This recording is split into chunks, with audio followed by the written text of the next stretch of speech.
Hi, everyone. Welcome to another episode of the Guardians of Liberty podcast. I am your host, Nathan Parada, joined as always, Zach Taylor. How you doing, Zach? Today has sucked. How's it now? That sucks, I guess. You know what? It's the weekend. Things can get turned around quick. It is the last weekend before I'm a homeowner. Yeah, that's right. And pretty soon, we're going to be broadcasting to all you fine folks out there from a brand new studio, live together. No more of this split screen nonsense. We're going to actually be sitting in the same room, giving you the best podcast in Nebraska. Wait. That's exciting. You think you're coming into my house? Yes. I'm going to break in if you don't let me. Neo says no. Well, while I have you all here, I want to tell you about our brand new website, roads2liberty.com. This is a place where you can find all our podcasts and our YouTube videos. You can get in contact with us. We have a way to send us an email, so that if you want to be a guest on the show, if you want us to talk about a topic, or you just want to tell us how awesome or horrible we are, you can send us a message on that website. Again, roads2liberty.com. Check it out today. It's a great website. We hope to see you on there. And we're going to have some new content coming to the website. Yeah. This is the first iteration. Eventually, we're going to have a store. You're trying to do blogs right now, right? Yes. It's all in the plans right now. It's the bare bones at the moment because we just wanted to get it up so that everybody could find our podcast when they wanted to. But yes, we are planning on having blogs on there. We are planning on building a store. We are planning someday, when we have the listeners we want, maybe even starting a Patreon page and putting out special content for those awesome listeners who would actually put a couple dollars towards the show because, we could use it. We're going to be building a studio soon. We could definitely use, the funds to help make that a reality. Yeah. I mean, so, we have a minute. Let's talk about kind of what we want to do with that. First off, not Patreon, maker support, because Patreon has let themselves become political like everyone else. Oh, no. Yeah. So maker support is a lot more. Obviously, there's things that they won't support, like if you're a jihadist or child toucher, they're not going to be down with that. But for the most part, they're. So if a Republican candidate from Alabama wanted to start. Anyway, one of my ideas is, we live stream this show to a dummy page. It's not a dummy page, a dummy group. And then I pull it off and edit it. One of our rewards, if we did this, would be that we would send out every week the live stream so that people could jump in and ask questions and interact with us during the show. Because this format is really good for that. So yeah, we can pull up your questions or comments live as we broadcast, and then you'll see your face up on the screen. You'll see your question up on the screen, and you can interact with us as we go along live. So that's exciting. We'll probably make that a feature of, not Patreon. What was the other one that you said? It's maker support.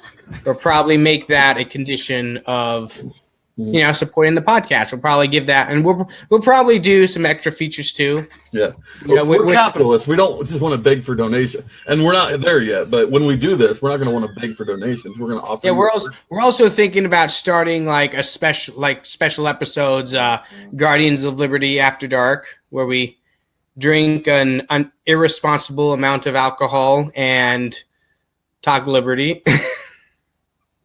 So that may be in the works going forward. Let us know if any of these things you're interested in, and it might become a reality soon. So going forward, we have a bunch of topics to talk about today, there's a lot in the news right now, and most of it, unfortunately, is gun control. Once again, we cannot escape this issue. Gun control is in the news once again due to this horrific shooting down in Florida. And the fact is, we've pushed this off for like 2 weeks, not wanting to talk about it. But it's not that we didn't want to talk about it. We had Dr. Varner last week. Well, we already had him scheduled. Before we didn't have anyone, we didn't have a show, but I was not wanting to. I still don't really want to talk about it, but we need to. I mean, here's the thing about this issue. So I spend a good amount of time today watching that CNN town hall. Let me jump in for 1 sec. If you see a lot going on in my background, I apologize. Like I said, we are moving next week. We are packing this weekend. I can't tell Elfie not to be a pack rat right now. So I apologize if that's distracting. Continue. All right. So Sheriff Scott Israel decided to go on a CNN town hall in front of millions of people and rant and rave about how evil the NRA is, how evil guns are, how we have to freaking ban them, how we have to give his sheriff's department more power to stop these kinds of massacres from happening, right? It comes out like a day or two later that they had an armed deputy at this school. They had a guy there whose job it was to protect this school. And that was his only job. Mm-hmm. And he waited outside the school while shots were going off for 4 damned minutes. Now, I do want to give his side of this because there's some logic if this is true. I don't think it's true. I don't buy it. He says that he could not tell if the shots were coming from inside or outside. And so he was following the protocol of there's an active shooter outside and was trying to assess the situation. I think after 4 minutes, you would be able to assess that those shots are coming from inside. But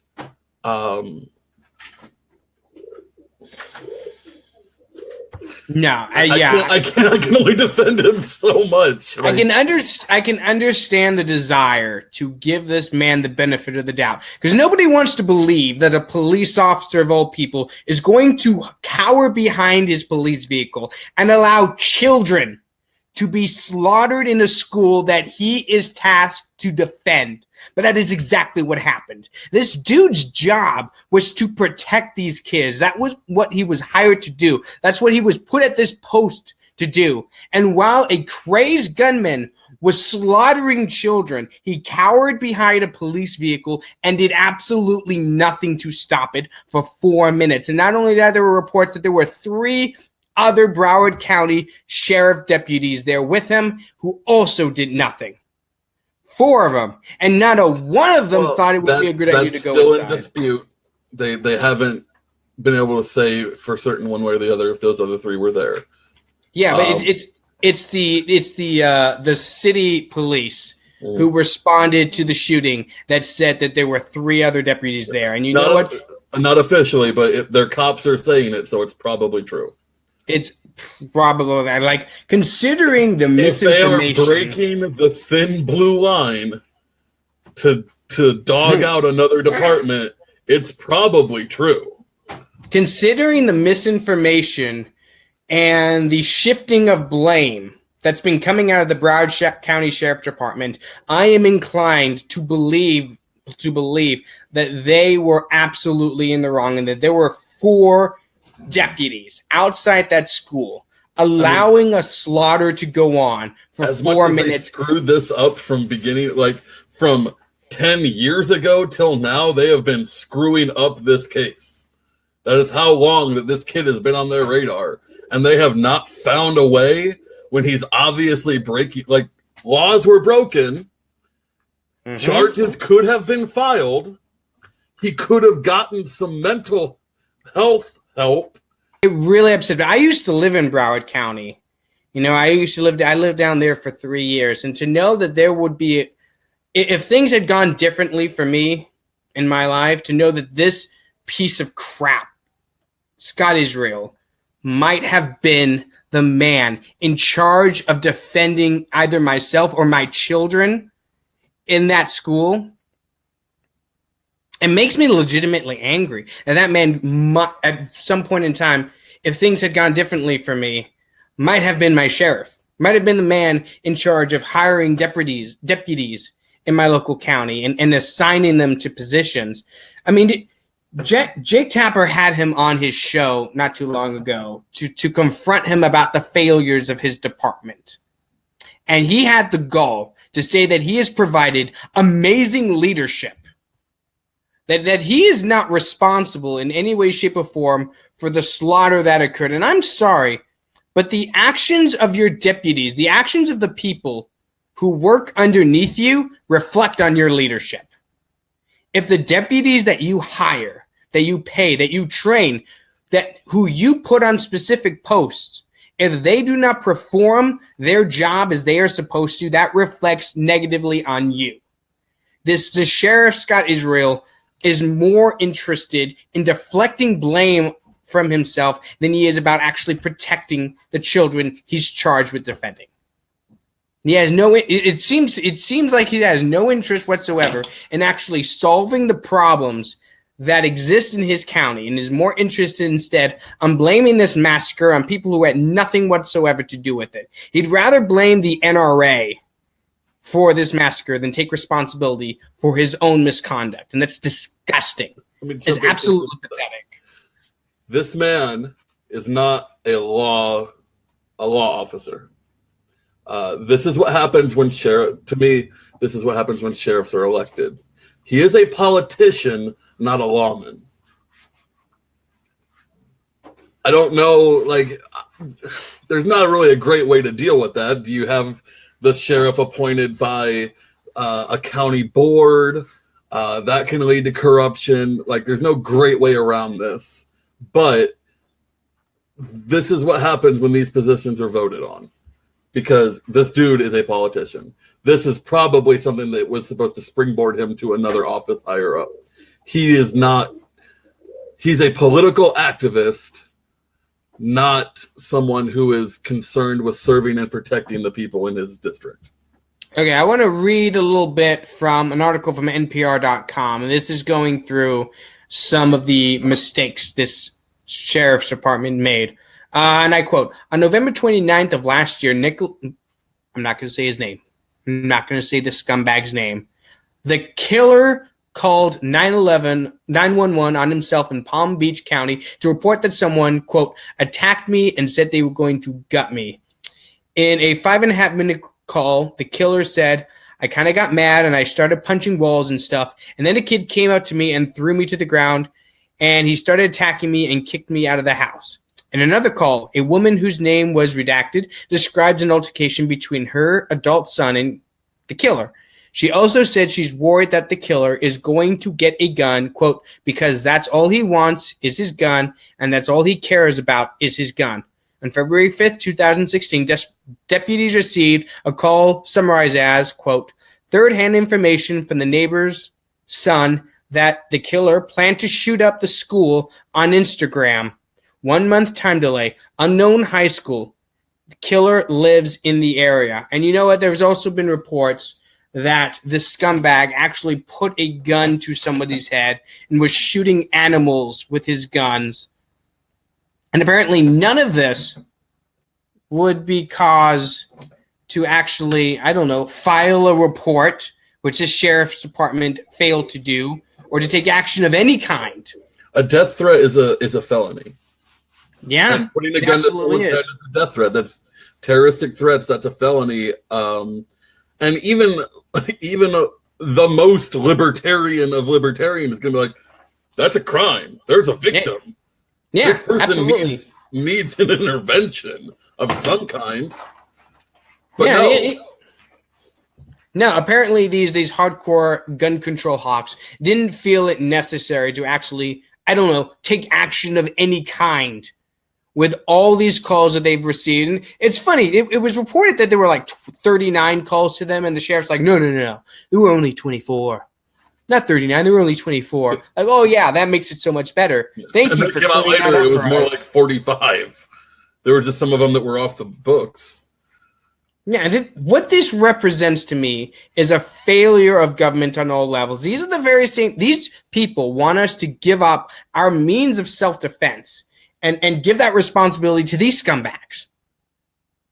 I mean, how does that work? You're telling me that I need to give up my right to defend myself, the means that I need to defend myself, and let Scott Israel do it for me. Because, he's been so great at hiring the right people, at training them properly, and making sure that his people know what to do and will act accordingly when, I don't know, a massacre of children is actually in progress. But yeah, absolutely, I'll let Scott Israel defend me. That's the guy that I want protecting my life and my children's lives. So I don't know. Think about leadership for a moment. Leaders take responsibility for things that aren't even directly their fault, because it was someone in their chain of command that, down their chain of command, that made the mistake. This guy is sitting there saying, well, I provided the training and the weapon, and it's not my fault that they didn't run in. Yes, it is. You hired someone who was incapable of doing this job. Your job as a leader is to make sure you have the right people in those positions. You failed. On top of all of the other problems in this case, this guy, a cartoon villain would not be as stereotypical as this guy. He is the quintessential, will not take responsibility for anything, good for nothing leader that like we joke about in the military, but this is a prime example. This is real life. Absolutely. I mean, as former military members, we understand that people in positions of authority who actually they bear responsibility for the people underneath them. I've seen a lot of people online say, oh, this Scott Israel character, he's not responsible for his deputy not going in. He wasn't there. He wasn't the one actually at the post. He can't hold him responsible. Yes, you can. You absolutely can. This guy is in charge. He's the leader. And the subordinates, the actions of the subordinates reflect upon leadership. He is absolutely responsible for the actions of those underneath him. And their failures are his failures. Their successes are his successes. That's the way leadership works. When I was in the Air Force, if our flight sergeant, our supervisors, I'm sure you had the same experience. Our supervisors, when we messed up, our supervisors would be called into the commander's office alongside with us. All right. If you messed up in such an egregious way that the commander of your squadron wanted to see you and talk to you, your supervisor was standing right alongside you. And the reason being is that he is responsible for you. It is his job to train you. It is his job to mentor you. It is his job to make sure that you are prepared to perform the job you are hired to do. And if you fail at that job, that reflects on them. That is their failure as well as your failure. It's the same thing in a sheriff's department. The failure of these deputies to protect children they are tasked to protect is the failure of leadership. Either they didn't provide the proper training, or they didn't hire the right people, or they simply put the wrong guy in the wrong position. But whatever the case may be, it is absolutely the failure of this Scott Israel guy. And he should be held accountable. He should absolutely take responsibility for this and resign. But he's too much of a coward to do that. He's a scumbag. And I hope the governor of Florida suspends him from that position, as is his right. It disgusts me that a guy in this level of power would refuse to take any sort of responsibility for this. Yeah, it's hard not to just get angry. This is their argument that we need to give up our guns because we can't be trusted with them, but this guy can. I wouldn't, to borrow the old Mark Cuban joke, I wouldn't trust this guy to run a Dairy Queen. He's a loser. Yeah, he's a politician. This guy's more concerned with his political future than he is making sure that this sheriff's department actually is run properly and effectively. He's a scumbag. There's no other way to do it. Like he knew that one of his deputies did not go in and do anything during that shooter. He knew that during that CNN town hall. And he said nothing. And he still had the gall to get in front of millions of people and blame this tragedy on the NRA. That's the kind of scumbag he is. To not only refuse to take responsibility for his own subordinates, but to actually shift the blame to someone else. I mean, that's a level of scumbag that I hope to never encounter in real life. He disgusts me. He is a piece of filth who should be... He should be so embarrassed that he should go into his home and never show his face in Broward County again. He let those kids down. He let their parents down. He let these entire county down. And the best he can do in response to this is to tell everybody that he's provided amazing leadership. My goodness, what a piece of crap. If that's what amazing leadership is nowadays, we're screwed. It really is. So moving on to a different topic. So Ben Shapiro came to Omaha this week and gave a speech in front of 2,000 people at Creighton University. It was a very fun event. I had an opportunity to go. But, I mean, first of all, he didn't show up till 9:15. So I had to leave early, which was very disappointing because this event was supposed to start at 8:30. But I really wish I would have gotten the opportunity to ask him a question because we all know conservative types, who say, "Hey, I'll give up my guns when you pry them from my cold, dead hands." And I want to preface this next line of reasoning with this. All right, before people start coming out and saying you hate the military, you hate cops. No, I was a cop in the military, so I know a little bit at least about both worlds. I've had law enforcement training, and I was in the military for 5 years, so I know what I'm talking about. But we all know those conservatives, like I said, you'll take my guns and you pry them from my cold, dead fingers.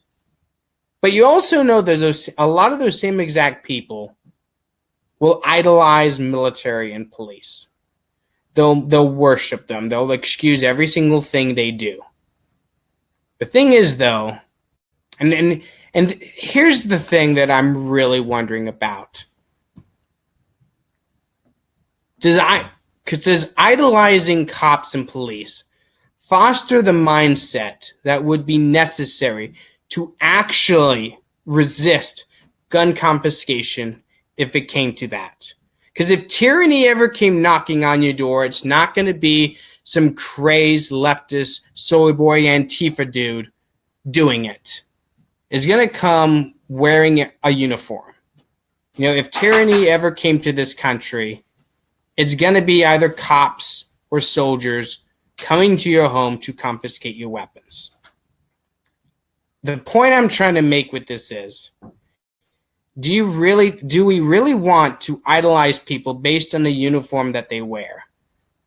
And does that actually make it harder or easier to resist confiscation if it ever came down to that? Because quite frankly, I think it makes it a lot harder. See, the point I'm trying to make is that putting on a uniform does not make you inherently more virtuous or evil. You're just a guy.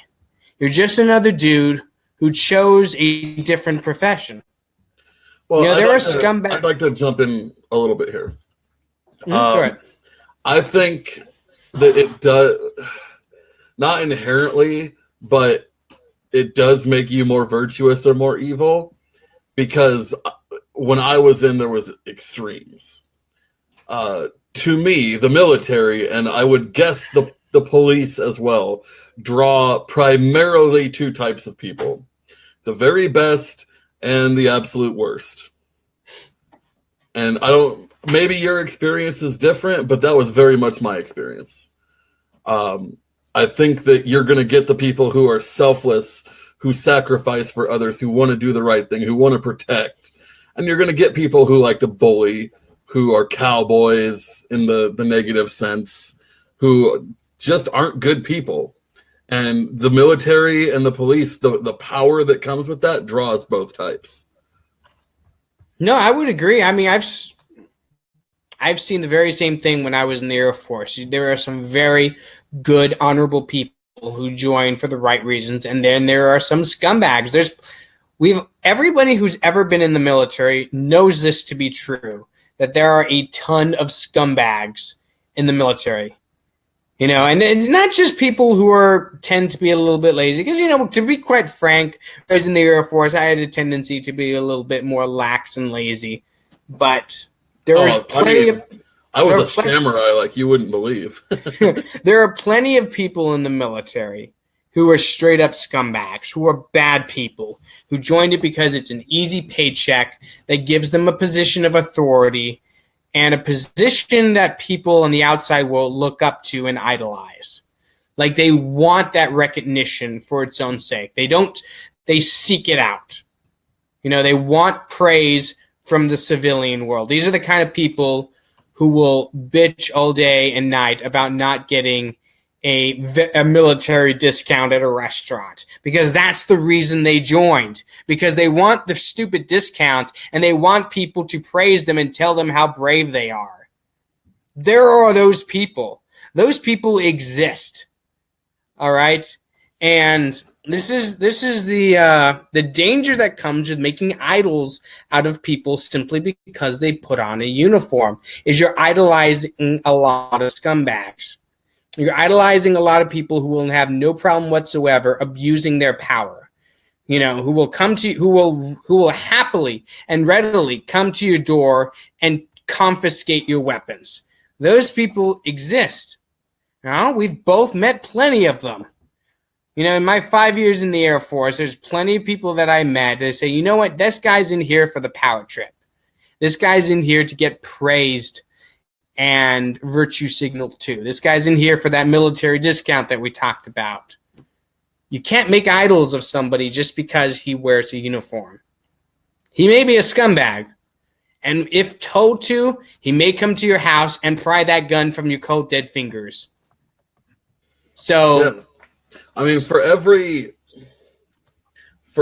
cop that throws themselves into a scary situation in order to protect people from the line of fire and does something heroic, there's also that douchebag that throws a grenade in a window and permanently maims a baby. Or hides behind his police cruiser while children are being slaughtered. And this is why, so we're always going to circle back to this. This is why the war on drugs is so bad. Because you need a lot more cops to fight the war on drugs. And when you have to have a lot more cops, the standards drop real quick.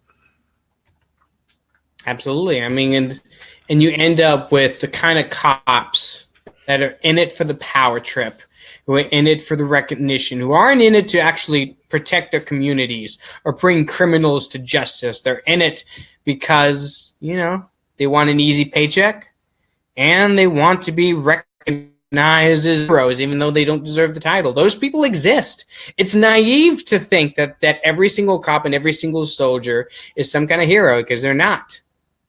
You know, a lot of them are absolute scumbags. Case in point, there is an article, a local article that was written about an airman in Bellevue, and I just want to read to you the first couple paragraphs from this article, because it'll really shed some light on the kind of people we're up against. It goes on, I quote, "An airman from Bellevue turned in his AR-15 to local police to support student activists from Parkland, Florida for gun reform. 39-year-old Chris Shields, who considers himself a gun lover, turned in his AR-15 to the Bellevue Police Department on the 23rd of February, 9 days after the shooting. Quote, these kids are standing up and fighting for something they've been getting death threats for. There's no way I can sit here and not try to support them. Shields, who has been around guns since he was 8 years old, has been in the Air Force for 18 years and has been trained to use several guns, including an AR-15. Quote, I believe in the Second Amendment. I'm your stereotypical gun guy. But for 18 and 21-year-olds to have access to an assault rifle is crazy. You want to point out a couple things that are absolutely wrong about that, Zach, because this guy an is AR-15 is a hunting rifle with a scary black body and a larger than normal magazine. It's not even an effective rifle. A 22. It's either a 5.56 or a 223, which are almost the same thing. See, this guy is either stupid as hell or a liar, and I'd rather believe that he's just a liar because he claims to be a gun lover. One, what does that mean? I don't know. Someone who likes guns. I mean, he claims to be I'm a football lover. Well, not anymore. Let me back this up. I'm an anime lover, but I couldn't tell you the first thing about how animation works. I mean, here's the thing about it. He makes a couple claims that can be impossible for an honest-to-God gun lover to make. First of all, he claims that as an airman, he's been trained to use an AR-15. No, you haven't. That is objectively false. The Air Force does not use AR-15s because guess what? AR-15s are not military weapons. An AR-15 is a civilian weapon that looks like a military weapon. And that's it. And it's the Air Force. So, I joke with you about this all the time, but if he wasn't security forces, he wasn't trained how to use that. He was about as trained as me, maybe. Like, he might have gone to the range once a year to qualify, and that's about the extent of it. No, that is. You're trained in basic training to use an M16, and then once a year you have to qualify on it. That unless you're security forces, which gets a lot more training on these weapons. But if you're regular Air Force, anyway, right? Yeah, we use an M4 because a little different. I mean, M16s are awful. I hate them. M4s are the best. But if you're in the Air Force, you've been trained on the M16 or the M4. You were not trained to use an AR-15. Right. Like if an AR-15 simply looks like an M4. Saying that you're trained on something when you had like 3 days at the range in basic training, and like I don't feel like I was trained on an M16 all that well in the Army because air defense is basically Air Force, like the normal Air Force. So I skipped qualifying half the time I was in. So whatever, and I assume this guy's probably the same. So this guy goes on to make the claim that the AR-15 is an assault rifle, which, again, any gun lover, as he calls himself, would know is blatantly false. The AR-15 is not an assault rifle because an assault rifle needs to be able to fire on fully automatic or a burst mode. And guess what? The AR-15 does neither. The AR-15 is not an assault rifle. It is a semi-automatic civilian weapon. It is not a weapon of war, as liberals like to claim. It is not a weapon designed for the military. It simply looks like one. And that's the thing, like, oh, God, I hate to say this publicly because I don't want to give people ideas, but that's a crappy gun. Like, it looks like an M16, and that's what makes it scary. That's why all these kids want to get one when they shoot up a school. Thank God no one's grabbed an AK-47 and tried this recently because those are much worse. Like you can take an M16 round or M16. God, a little drunk. Leave me alone. You can take. Well, I mean, the round is essentially the same. A 223 or a 5.56. You can take that. It's gonna hurt, but unless it hits a vital organ, you're gonna lay there and bleed and probably be okay though. You take a 7.62, that's ripping chunks out of you. It is a much more dangerous round. And I can't. So the thing is, I read this today. He did not have a high capacity magazine with him either. Nope. He was using 10-round mags. That was a glorified hunting, not even glorified. That was a hunting rifle. He had 10 rounds in that thing. I can't even. I mean, here we have an example of someone trying to use their status as a veteran to push an agenda and lying to everybody in the process. You know, the left loves to do this. If this individual is a gun lover, then he's well aware of the fact that an AR-15 is not an assault rifle. And in the Air Force, he's well aware of the fact that they do not use AR-15s. You know, M4s and M16s are functionally different from an AR-15. An assault rifle has a burst mode or fully automatic mode. So an AR-15 has neither. So that, okay, because the definition for assault rifle is always murky. So we're an assault rifle is clear. An assault weapon is what's murky. Okay.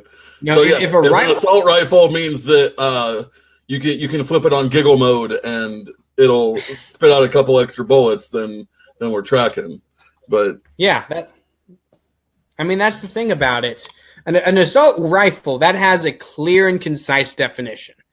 You know, if you say assault rifle, it means it has a fully automatic or a burst mode. That's what an assault rifle is. If you say assault weapon, that means nothing. The term assault weapon does not refer to any function or property of a rifle. It refers to cosmetic differences. Like if you put a pistol grip on a rifle, it becomes an assault weapon. If you put a forward hand grip on a rifle, it becomes an assault weapon. If you put a bayonet mount on a rifle, it's an assault rifle. None of these things actually make the weapon more deadly or change its function. They just make it look different. They just make it look scarier. I mean, they might as well just ban guns that are painted black. That's about how effective these assault weapons bans are. Because that's essentially what they're doing. Does that mean I can get an AR-15 as long as I paint it pink? Because I'll do that. So you also have to give it a wood finish. Because wood finishes are less scary than black plastic. Oh, I mean, it decreases the lethality by at least 42%. Absolutely. Everyone knows that wood is less deadly than plastic, especially black plastic. Yeah. I mean, here's the thing about it, because there's a lot of people out there that are asking us, why can't you just give in to these common sense gun solutions, these common sense gun controls that we want? Just give us a little bit, just compromise a little bit, and we'll all be good. I want to point you towards an article that was written on the National Review. All right, that says that 1/3 of polled Democrats support a repeal of the Second Amendment, and 82% support banning semi-automatic rifles. And I guarantee half of that 82% doesn't know what the hell semi-automatic means. Yeah, I guarantee you, most of those people think semi-automatic means fully automatic. They've been using them interchangeably in the news for the last 2 weeks. I mean, did you see CNN? Last week, full semi-automatic nonsense.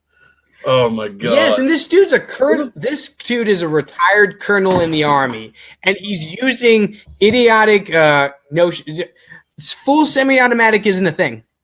I don't know what the heck he's talking about. Either that dude is lying his ass off, which is likely, which he is, or he knows he's one of those officers that went into the army for his political career, which is also, or both, really.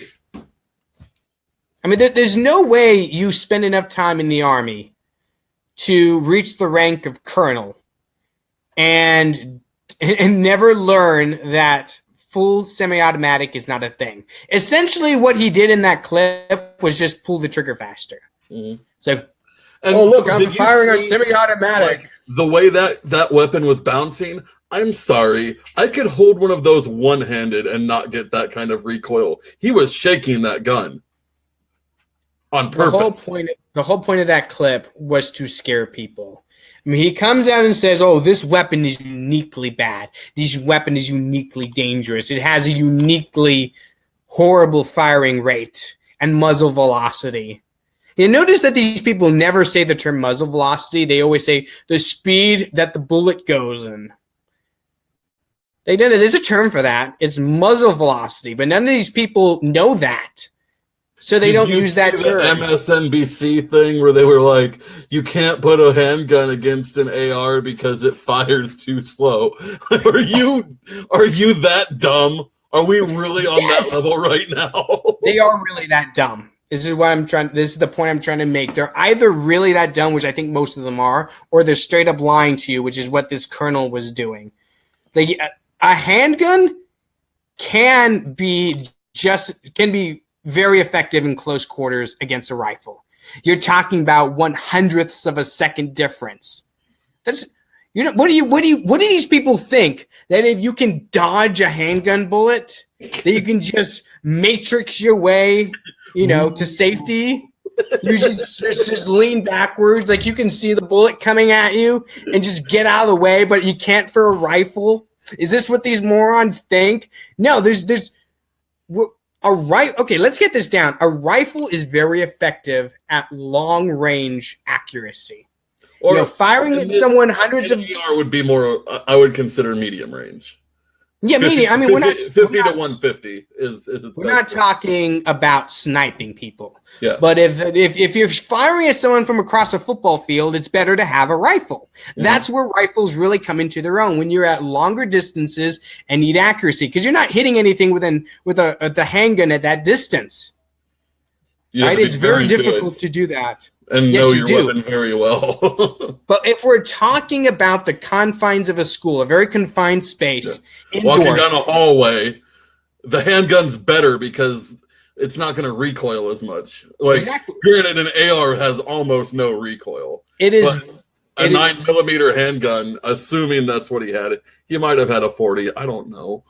It is not difficult to actually. It is difficult to engage anybody, but if you're in a close quarters situation, the muzzle velocity of a handgun versus a rifle isn't going to make a difference.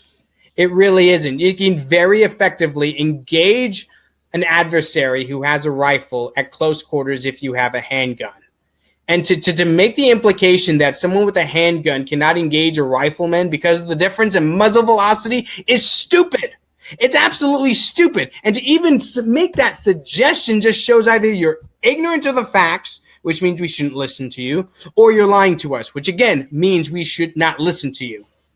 But so people who listen to MSNBC are not the type of people that know anything about guns.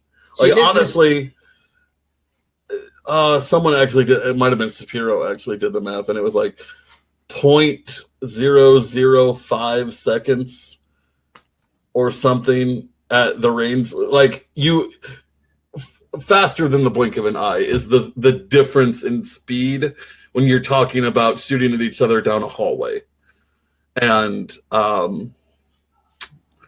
so, man, this just has me like, I could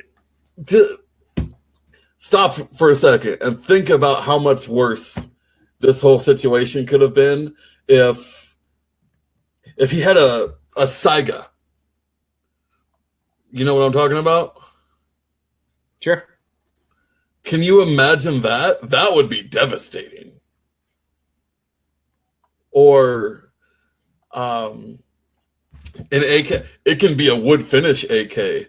Or an SKS that someone actually figured out how to make the damn magazine fit in there, because God knows that's impossible most of the time. Like... See, this is why you cannot give the left an inch on gun control issues, because their goal is not to ban assault weapons, because that's an arbitrary distinction, or high-capacity clips, or bunch stocks, or whatever the case may be. That's not their goal. If this poll that I read to you is to be believed, and if we were to take the positions of the Democrats on that stage at the CNN town hall, if we're going to take those opinions seriously, then the only logical conclusion is that they are against the Second Amendment entirely and have a desire to see nearly, if not all, weapons banned in this country. I mean, if you would actually listen to use the left logic, though, and just say that our AR-15s identify as a musket, and we'll be fine.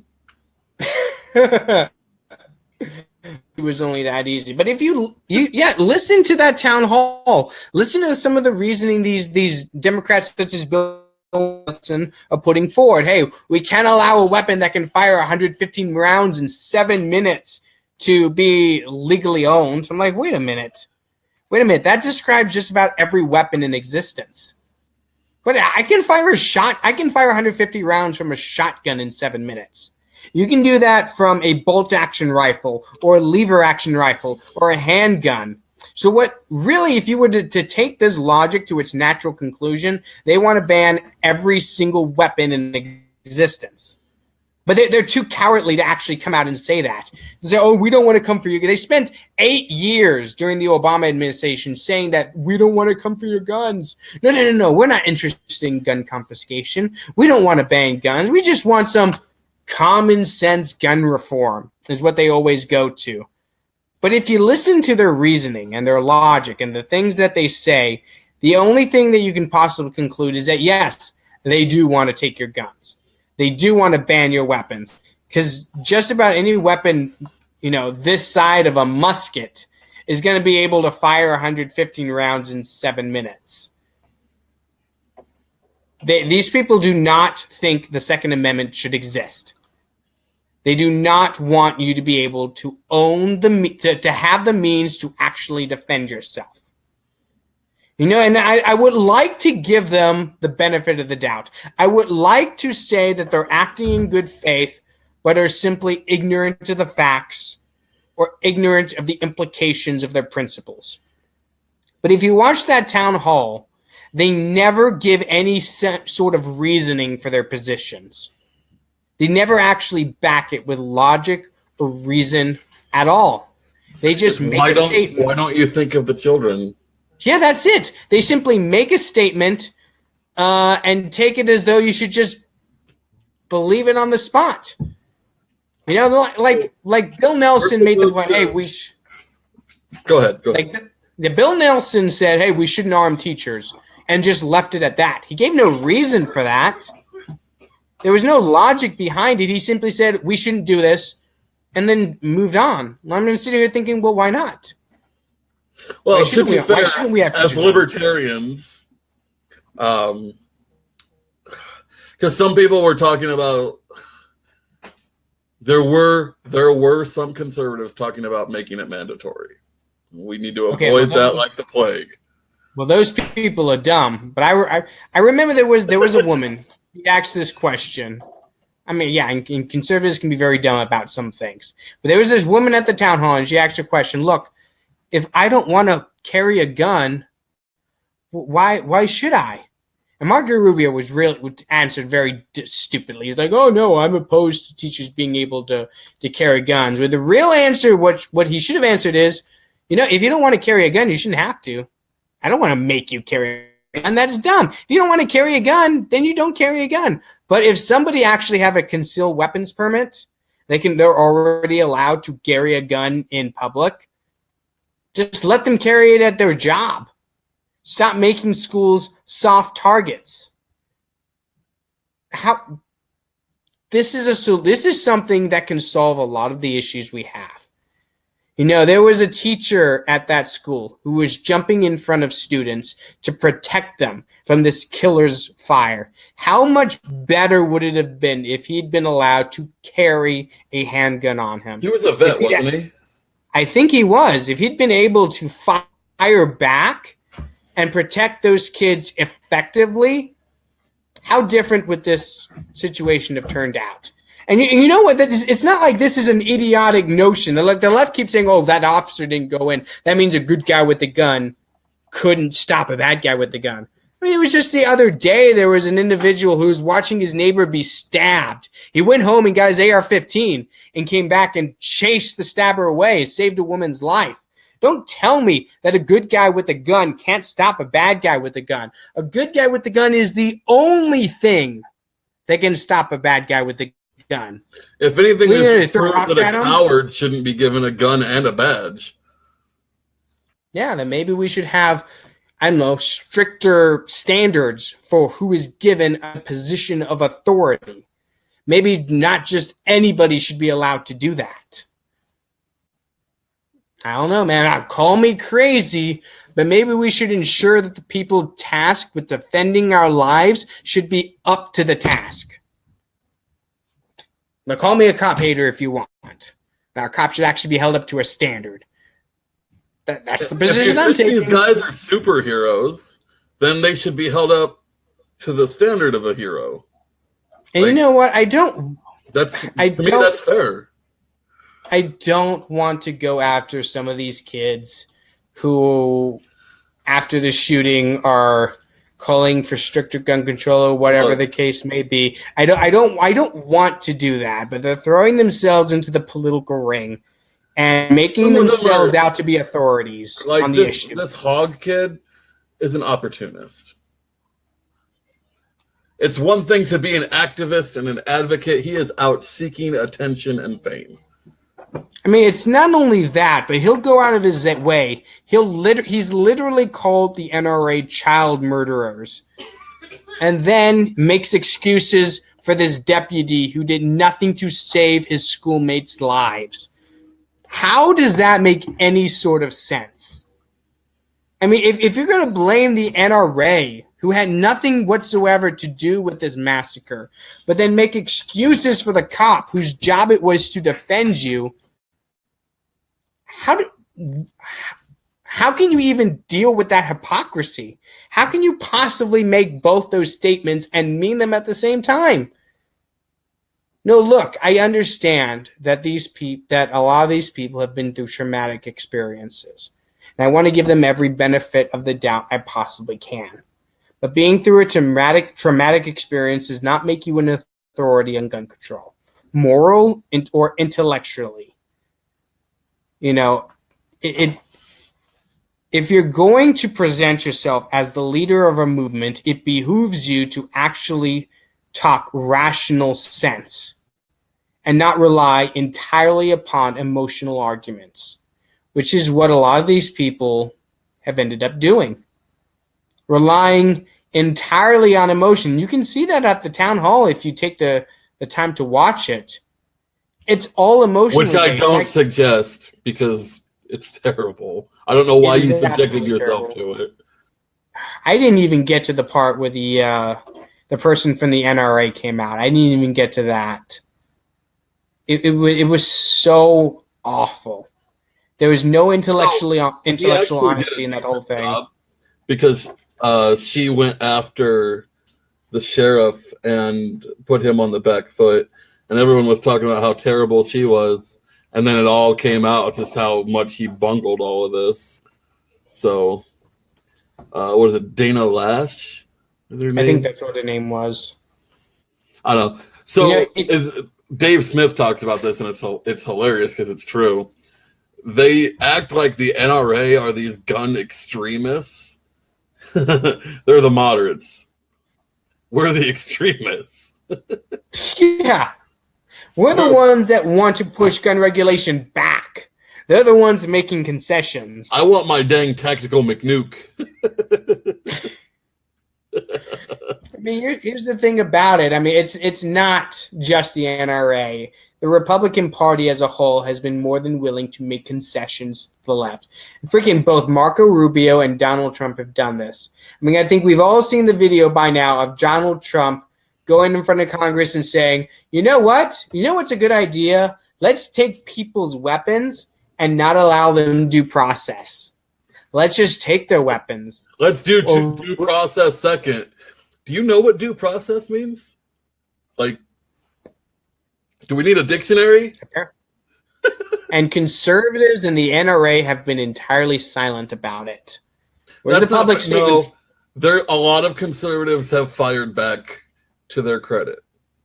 The NRA hasn't. They're whipped, which is why we say they're the moderates. They're really not the gun rights advocates. No, they're really not. But you know, I've seen a lot of people saying, "Oh, you know what? Trump is playing 4D chess. Trump is he's just outsmarting everybody." You know what I think is more likely? Did you see Steven Crowder make a joke about that? No, I haven't. Oh, go on I think it's his latest video. You should check it out where he's like I can't do his humor. Like, I can't make his jokes for him, but it's hilarious. You should check it out. We're not. I think it's more likely that. I think it's more likely that Donald Trump is playing checkers as opposed to 4D chess. I look. That dude is finger painting. Okay. I understand that Donald Trump is probably a better president than Hillary Clinton would have been. You know, I don't want to even say probably. He is a better president than what Hillary Clinton would have been. All right, I'll admit that. I'll say that full stop. But let's stop making excuses for the guy. You know, he wants to ban the bump stocks, which will do absolutely nothing. That'll accomplish nothing whatsoever. He wants to raise the age of owning a firearm from 18 to 21, which again will do nothing. And he wants to freaking do away with due process and allow local police to simply confiscate people's guns, which again violate people's rights. And not only that, we haven't even talked about anything other than gun control. He also wants to implement brand new tariffs on steel and aluminum imports, which is terrible economics, but we've already talked about that. We've already done that topic. I'm not letting you go down that rabbit hole again. Yeah, if you want to hear our opinions on tariffs, go back a couple of weeks to our episode titled The State of the Memo. And I think I lay out pretty well that tariffs are terrible economic policy. I mean, it's not a good idea. But Donald Trump doesn't seem to be the strongest of Second Amendment supporters, it seems. Like he's more than willing. Strong constitutional rights supporter. No, he seems more than willing to capitulate to these anti-gun nuts.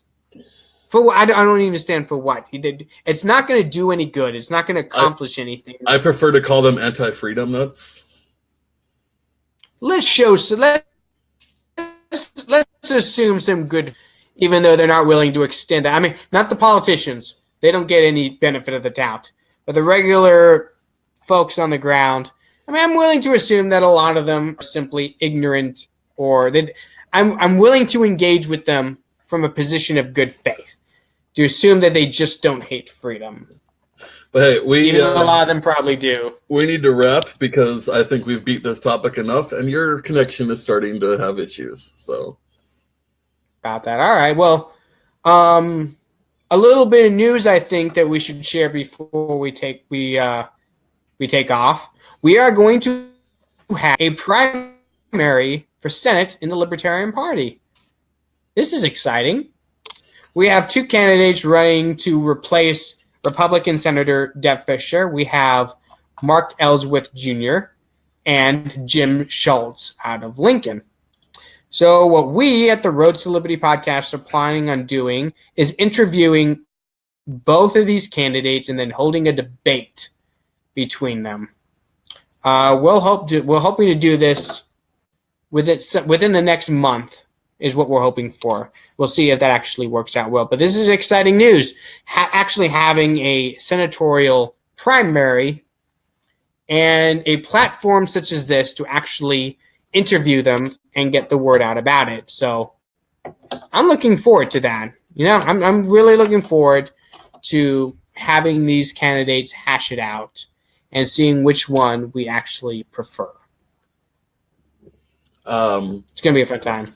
We were also informed that we're going to have another candidate for like a county something or other. More details are going to come.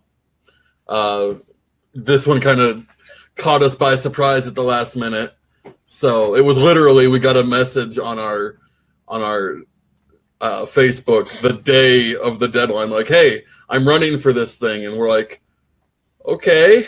How can we help?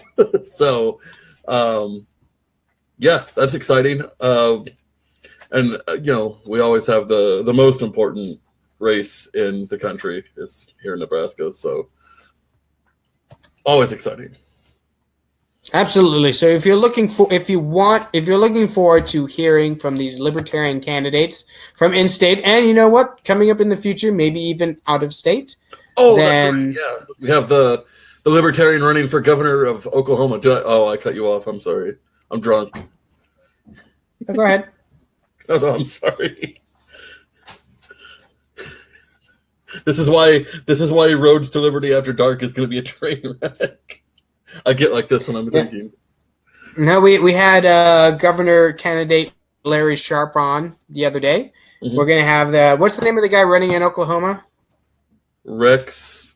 You remember? Something. I'm sorry, I am so bad with names. I remember Rex because that's like his slogan is Rex for Oklahoma or whatever. So, Well, coming up in the future, we're going to have all these candidates on the show. We're going to interview them so that you, the listener, can decide who's best to run for these positions in the general election.